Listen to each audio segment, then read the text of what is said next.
यदा यदा हि धर्मस्य ग्लानिर्भवति भारत अभ्युत्थानम् अधर्मस्य तदात्मानं सृजाम्यहम् परित्राणाय साधूनां विनाशाय च दुष्कृतां धर्म संस्थापनार्थाय संभवामि युगे युगे।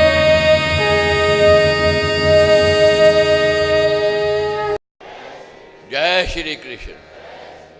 श्रीमद् भगवद गीता जी में प्रश्न नंबर है 171, 5वां अध्याय, श्लोक नंबर है 10। प्रभु कहते हैं कि विहित कर्मों में और ईश्वरीय नियम में पाप की कल्पना नहीं करनी चाहिए, दोष नहीं देखने चाहिए। अपने कर्तव्य कर्म करते ही जाना चाहिए और निष्काम भाव से करने चाहिए। अब आगे क्या कहते हैं? ऊपर कहे विषय को अधिक स्पष्ट करते हुए भगवान ने कहा, जो शुद्ध विचार युक्त मनुष्य कर्मों को ब्रह्म में समर्पण करके और उनके फलों की इच्छा को त्याग कर करता है, वह पाप से ऐसे निर्लेप रहता है जैसे पानी में कमल का पत्ता। जो निष्काम भाव से कर्म करता है, अपनी ड्यूटी अपनी कर्तव्य समझ करके, उसको अगर काम क्रिया करते हुए अगर कोई पाप भी हो जाए, उसको पाप दोष नहीं लगता है। पाप दोष किस में नहीं है? देखो, हम चलते हैं, पैरों के नीचे कीड़े मकोड़े मर जाते हैं। अब एक एक कीड़े को तो चींटी को उठा नहीं सकते, मगर जानबूझकर तो आप मार नहीं रहे हो।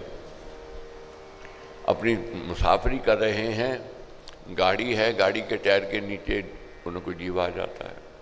किसान हल चलाता है और चूहे की बिल है, सर्प की बिल है, टूटती है और जीव बहुत मारे भी जाते हैं। गृहिणी चूल्हा चलाती है, कॉकरोच वगैरह मारे जाते हैं। और लकड़ी पाती चलाओ, उसमें भी जीव है, कीटाणु है, वे भी मारे जाते हैं।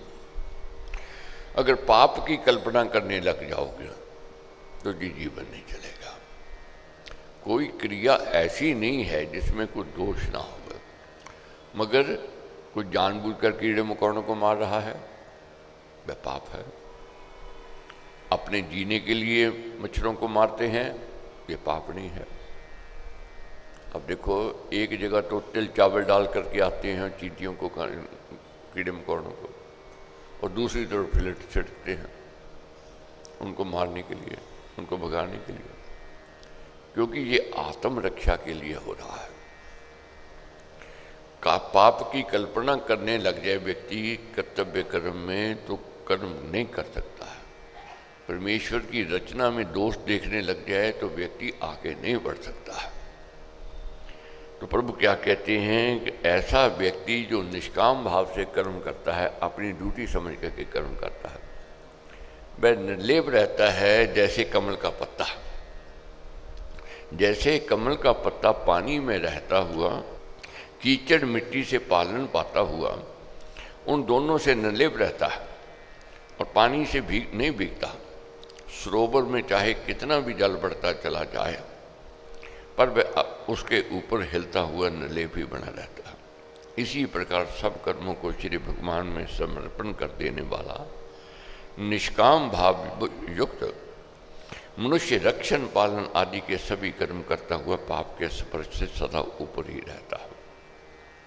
उसकी यही धारणा हुआ करती है कि स्वयं तथा पर का रक्षण करना, कर्तव्य को निभाना और समाज का हित साधना सृष्टि के स्वाभाविक कर्म में है। इनके संस्कार भगवत भक्त की आत्मा को बांधने के साधन नहीं बन सकते हैं। योगी जन कर्मों की फल की कामना को छोड़कर आत्मा की शुद्धि के लिए केवल काया से, मन से, बुद्धि से और इंद्रियों से भी कर्म किया करते हैं। संसार के पदार्थों में आसक्त निमग्न मनुष्य के काम तो राग द्वेष, बैर विरोध, भोग उपभोग तथा तृष्णा से प्रेरित होकर होते हैं, किंतु कर्म योगियों के कर्म केवल अपने कल्याण के भाव से तथा कर्तव्य बुद्धि से किया करते हैं। उनकी शारीरिक क्रिया केवल स्वभाव सिद्ध होती है, उसमें वे मन बुद्धि को अधिक नहीं लगाते। जो योगी लोग विचार, विवेक, आत्मचिंतन और जनता की कल्याण कामना किया करते हैं, उनके कर्म मानस तथा बुद्धिजन्य होते हैं। जो योगी समबुद्धि होते हैं, कर्म योग में तत्पर रहते हैं और ब्रह्म स्थिति में स्थिर हो जाते हैं, उनके इंद्रियों के कर्म ऐसे ही स्वाभाविक होते हैं जैसे सोए हुए मनुष्य के शरीर में के भीतर रात दिन निरंतर अनगिनत कर्म होते रहते हैं। और शरीर के अंदर क्रिया चल रही है, फेफड़े अपना काम कर रहे हैं, किडनी अपना काम कर रही है, दिल अपना काम कर रहे हैं। क्या हम कोई यत्न कर रहे हैं, कोशिश कर रहे हैं? अपने आप स्वाभाविक क्रिया हो रही है। इसी प्रकार व्यक्ति जब ज्ञान की ओर बढ़ता है, विवेक की ओर बढ़ता है, वह निष्काम कर्म अपने स्वभाव से ही करता जाता है। बहुत बार जीवन में देखोगे, जो सत्य पर चलने वाला है, जो शुभ कर्म करने वाला है, उसको कहो झूठ बोल दो, वो कहेगा मेरे से झूठ बोला नहीं जाएगा, मेरे से कहा नहीं जाएगा। और जो पुण्य कर्म करने वाला है उसको कहो पाप कर ले, बगैर मेरे तो हाथ कांप रहे, मैं नहीं कर सकता। मगर पुण्य कर्म वह स्वाभाविक करता जाएगा। जो सेवा करता है, अंदर से उसको रुचि है, उसको कहने की जरूरत नहीं है और उसको करने में मेहनत भी नहीं लगती। वह जहाँ भी जाएगा बस सेवा अपने आप करने लग जाएगा, उसका स्वभाव बन गया, स्वभाव बन जाता। इसी प्रकार जो असत्य बोलने वाला है, झूठा है, छल कपट करने वाला है, उसको बोलो सत्य पर चलो, वो कहता मैं बहुत कोशिश करता हूँ, सत्य निकलता ही नहीं मेरी वाणी से, वो सत्य ही निकलता है। बहुत यत्न करता हूँ मैं शुभ कर्म करूँ, मेरे हाथ से होते ही नहीं, क्यों? उसका वह स्वभाव बन गया। तो ऐसा स्वभाव बनाना है हमने, कर्म करने हैं निष्काम भाव से, अपनी ड्यूटी समझ करके करते जाना है। ऐसे कर्म करते हुए कोई गलती भी हो जावे, अगर निष्काम भाव से कर रहे हैं तो उसका पाप दोष नहीं लगता है। कर्म पर तत्पर रहते हुए ब्रह्म स्थिति में स्थिर हो जाते हैं। उनके इंद्रियों के कर्म ऐसे ही स्वाभाविक होते हैं जैसे सोए हुए मनुष्य के शरीर के भीतर रात दिन निरंतर अनगिनत कर्म होते रहते हैं। समता योगवान कर्मों के फलों को त्याग कर निष्काम भावना से कर्म करता हुआ सदा रहने वाली परम शांति को पाता है। कर्म योग रहित अस्थिर चित्त मनुष्य कामना के कारण कर्म फल में आसक्त होते हुए बहुत बंधन में पड़ जाता है। सर्व कर्म ईश्वर अर्पण ना करने वाला कर्म फल की कामना वश राग द्वेष से कर्म करके दोषों के दुष्ट संस्कारों के कर्म बंधन में फंस जाता है। जो व्यक्ति सकाम कर्म करता है, फल की लालसा रखता है, वह कर्म बंधन में फंस जाता है। और आत्म संयमी देहदारी मन से सब कर्मों को परमेश्वर की शरण में समर्पण त्याग करके कामना से ना कुछ करता हुआ, ना ही किसी से कराता हुआ नवद्वार नगर में शरीर में सुख से रहता है। मुख आदि के छिद्र ही देह रूप नगर के नवद्वार हैं। निष्काम कर्म करता जन कामना और अहंकार से रहित होकर इस पुर में बड़े सुख से निवास करता है। ये शरीर के 9 द्वार हैं, 2 आँखें हैं, 2 कान हैं, 2 नासिकाएँ हैं, मुख है, मलमूत्र के स्थान हैं, ये 9 स्थान कहे गए। तो जो निष्काम कर्मी है वह इस पुर में बहुत सुख से और आनंद से मस्ती से रहता है। कौन? जो निष्काम भाव से कर्म करता है, उसको पाप दोष नहीं लगते, वह कामना कोई पीछे नहीं भागता, केवल अपना कर्तव्य अपनी ड्यूटी समझ करके कार्य को करता है। अब अर्जुन ने प्रश्न कर लिया, पूछ लिया, आप कहते हो कि आप सर्वसमर्थ हो, जो चाहो जैसा चाहो जिस समय चाहो कर सकते हो, फिर ये भेद क्यों है, पक्षपात क्यों है? हम लोग परमेश्वर की रचना में भी दोष देखने लग जाते हैं। तो प्रभु ने कहा है कि मेरी रचना में दोष देखने से लाभ नहीं है, उसमें कोई खोट नहीं है, उसमें कोई पक्षपात नहीं है, उसमें न्याय है, अन्याय नहीं है, धर्म है, अधर्म नहीं है। कहीं तो अमीरी है, कहीं गरीबी है, कोई बहुत सुखी है, कोई बहुत दुखी है, कोई एक दाने के लिए तरस रहा है, खाने के लिए अन्न का दाना नहीं है, कहीं अन्न के भंडार भरे हुए हैं, बेकदरी हो रही है। कोई एक एक पैसे के लिए तरस रहा है, कहीं तिजोरियाँ भरी हुई हैं, कहीं औलाद नहीं है, मगर कोई घर ऐसे हैं कोई कहता तोबा तोबा करता और बच्चे ना हों, ऐसे भी हैं। तो क्या कारण है, ये भेदभाव क्यों है? सुख दुख में भी, लेन देने में भी अगर प्रभु आप सर्व समर्थ हो तो सबको एक जैसा क्यों नहीं देते? एक जैसा सुख मिले, एक जैसा दुख मिले, तो एक जैसा क्यों नहीं देते हैं? अब प्रभु क्या करते हैं? परमात्मा सर्व समर्थ है, उसका ये विषय किसी अलौकिक नियम मर्यादा में बता हुआ है।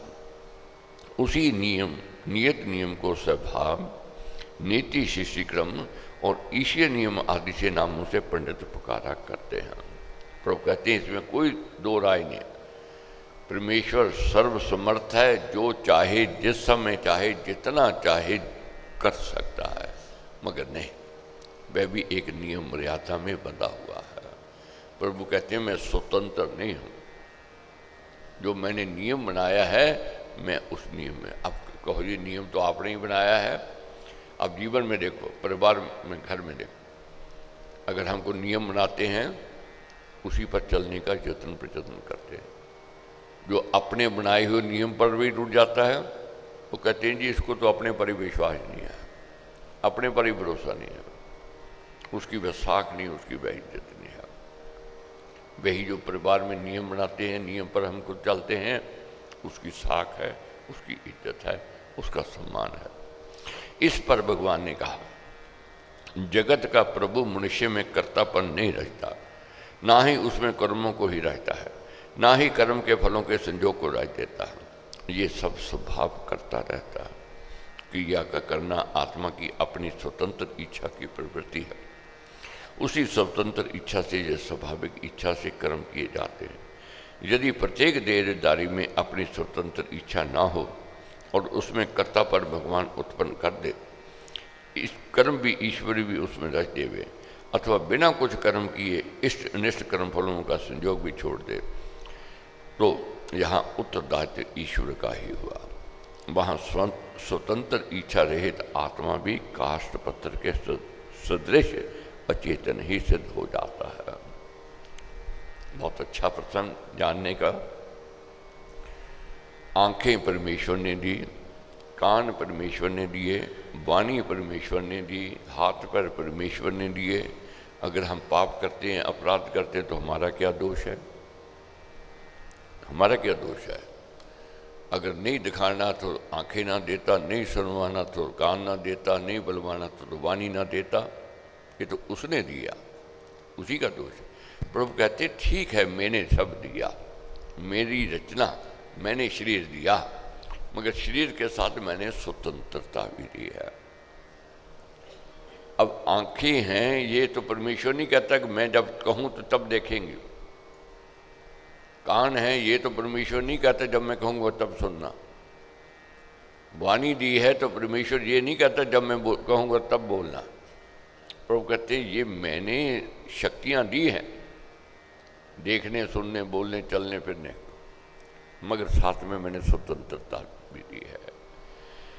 अगर इन शक्तियों का कोई सदुपयोग करता है वह पुण्य का भागीदार है, अगर इनका दुरुपयोग करता है वह पाप का भागीदार है। जैसी करनी वैसी भरनी, ये मेरा नियम है। कर्मों के अनुसार मैं उसको उसका फल दे देता हूँ।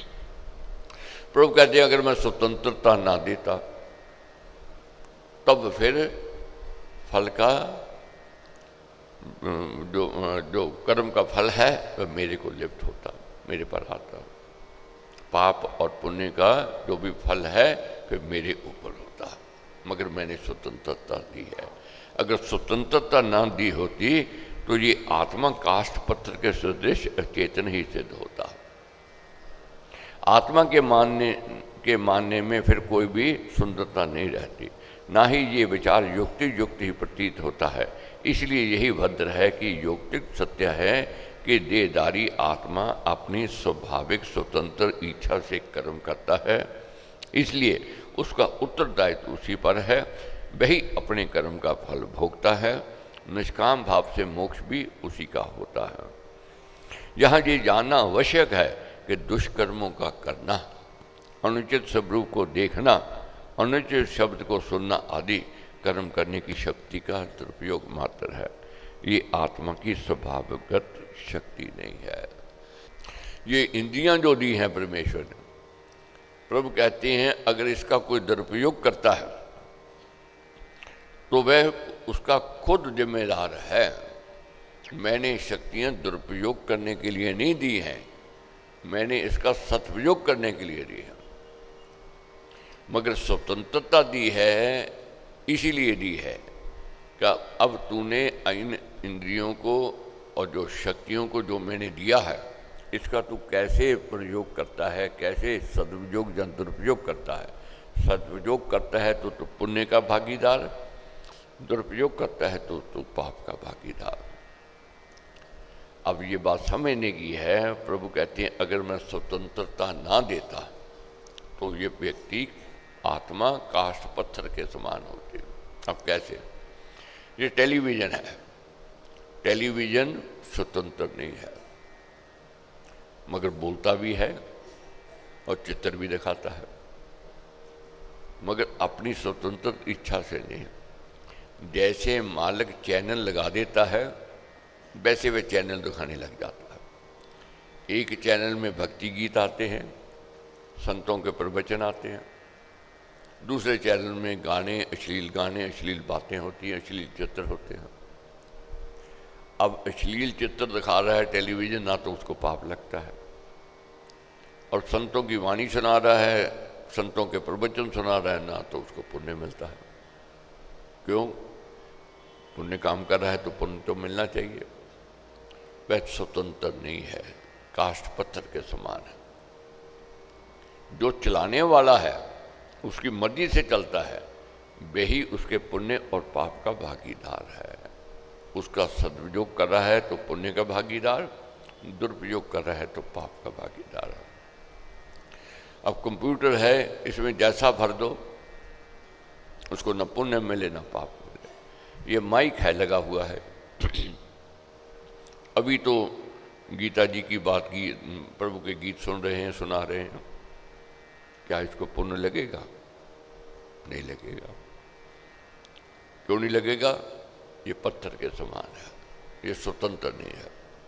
और यही माइक लगाने वाला ये कहाँ ले जाए, डांस पार्टी में ले जाए इसको, माइक को अश्लील गाने सुनाने में ले जाए। यहाँ तो गीत सुना रहा है, प्रभु के गुणगान कर रहा है ये माइक, वहाँ जा कर के अश्लील गाने गावेगा। माइक वही है, मगर ये स्वतंत्र नहीं है, इसको ना पुण्य मिलता है ना पाप मिलता है। मगर व्यक्ति स्वतंत्र है, उसको इन इंद्रियों का सदुपयोग करना है तो पुण्य मिलेगा, दुरुपयोग करता है तो उसको पाप मिलेगा। तो इसलिए प्रभु कहते हैं ये यहाँ ये जानना आवश्यक है कि दुष्कर्मों का करना, अनुचित शब्दों को देखना, अनुचित शब्दों को सुनना आदि, जो परमेश्वर ने हमें शक्तियाँ दी हैं सुनने की, देखने की, चलने बोलने की, और उसका सदुपयोग करना है। कर्म करने की शक्ति का दुरुपयोग नहीं करना है। वह आत्मा की स्वाभाविक शक्ति नहीं है अगर वह दुरुपयोग करता है। सर्वशक्तिमान भगवान न किसी मनुष्य के पाप को अपने ऊपर नहीं लेता और ना ही पुण्य कर्म को लेता है। अज्ञान से आत्मा का ज्ञान ढका हुआ होता है, उससे प्राणी मोह में अविवेक में फंस जाते हैं। कर्म का उसके कर्ता के साथ ही संबंध होता है। कर्मों को करने वाला कोई कृत्रिम बनी हुई वस्तु नहीं है, वह एक सनातन चेतन सत्ता है। जब कर्म करने का अभिमान मैं करता हूँ ये भाव उसमें भी है, तो उसका उत्तरदायित्व भी वही है। यदि आत्मा बनी हुई वस्तु हो तो कोई सत्य वस्तु नहीं रहता और उसका नाश हो जाना भी अवश्यंभावी नियम के अंतर्गत है। बनी हुई वस्तु कार्य हुआ करती है, उसका कोई कारण होता है, वह अपने कारण का विकार ही समझी जाती है। कार्य का अपने कारण के लय भी आवश्यक होता है। जो बनी हुई वस्तु है उसका अंत निश्चित है। आत्मा बनी हुई नहीं है, ये अमर है, अजर है, कल भी थी, आज भी है और कल भी रहेगी। शरीर कल नहीं था, आज है और ये कल नहीं रहेगा। तो प्रभु क्या कहते हैं, जब व्यक्ति ये कहता है कि जब सफलता मिलती है, हमें लाभ मिलता है, हम कहते हैं कि नहीं मैंने किया, मैंने बनाया, मैंने कमाया, मगर जब दुख आता है, कष्ट आता है, तो कहते हैं परमेश्वर मेरे से नाराज है। उस समय ये नहीं कहते कि मेरे कर्म माड़े थे, मैंने कर्म बुरे किए, मैंने कर्म अच्छे नहीं किए, मैंने परमेश्वर की दी हुई शक्तियों का दुरुपयोग किया। उस समय हम ये नहीं कहते।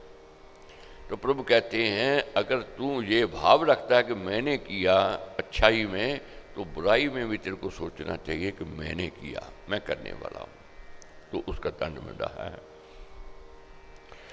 प्रभु कहते हैं कार्य का अपने कारण में लय भी अवश्य होता है। तब तो घटपट बने हुए आत्मा के पाप होने का सारा भार उत्तरदायित्व उसके बनाने वाले पर जा पड़ता है। इसलिए यही सत्य है कि आत्मा एक नित्य वस्तु है। वह अपनी स्वतंत्र इच्छा से कर्म करता है। अपने कर्म का उत्तरदायित्व भी वही है। जो हम करते हैं उसका उत्तरदायी हमने किया। परमेश्वर ने तो शक्तियां दे दी और स्वतंत्रता दे दी। अब किसी को रुपया पैसा देवे, एक ने तो रुपया पैसा लेकर के कमाई की, मेहनत की, एक के 50 बना लिए मेहनत करके। दूसरे को पैसे मिले, उसने गवा लिए, जुए में, बुरे कामों में कर लिए। तो कौन अच्छा है, कौन प्रिय लगेगा हमें? जिसने एक के 50 बनाए वह प्रिय लगेगा। पैसे उसको में भी मिले, एक बेटे को, दूसरे बेटे को भी मिले। एक ने उन पैसों का दुरुपयोग किया, एक ने उनका सदुपयोग किया। परमेश्वर ने गाड़ी दी, एक तो पुण्य कर्म में लगा रहा है, जहाँ पर काम व्यापार में लगा रहा है, दूसरा मौज मस्ती में लगा रहा है। अब किसको अच्छा मानेंगे?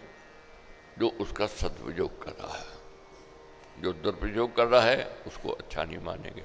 इसलिए इन इंद्रियों का हमने सदुपयोग करना है।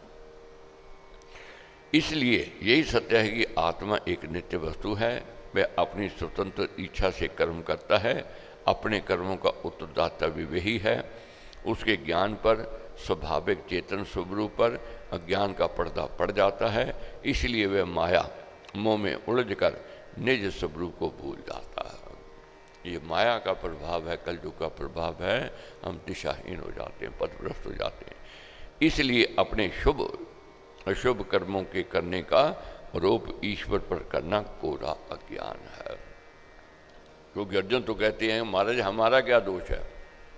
बुद्धि आपकी, आंखें आपकी, कान आपके, हाथ पैर आपके, तो दंड आप हमें देते हो कर्मों का। प्रभु कहते हैं मैं स्वतंत्रता दी है, जैसी करनी वैसी भरनी। परंतु जिनका अज्ञान आत्मज्ञान द्वारा नष्ट हो गया है, जिनको अपनी सनातन सत्ता का बोध हो गया है और परमात्मा की निर्लेपता का पूरा निश्चय हो चुका है, उनका सूर्य के सदृश प्रकाश में ज्ञान उस परम पद को प्रकाशित करता है। उन्हीं को परमात्मा के परम पावन स्वरूप का ज्ञान होता है।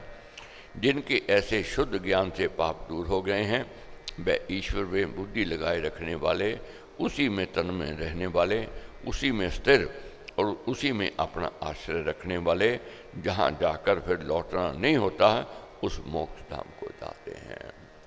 ऐसे व्यक्ति जो इंद्रियों का सदुपयोग करते हैं वह मोक्ष की ओर बढ़ते हैं। जो दुरुपयोग करते हैं भटकते रह जाते।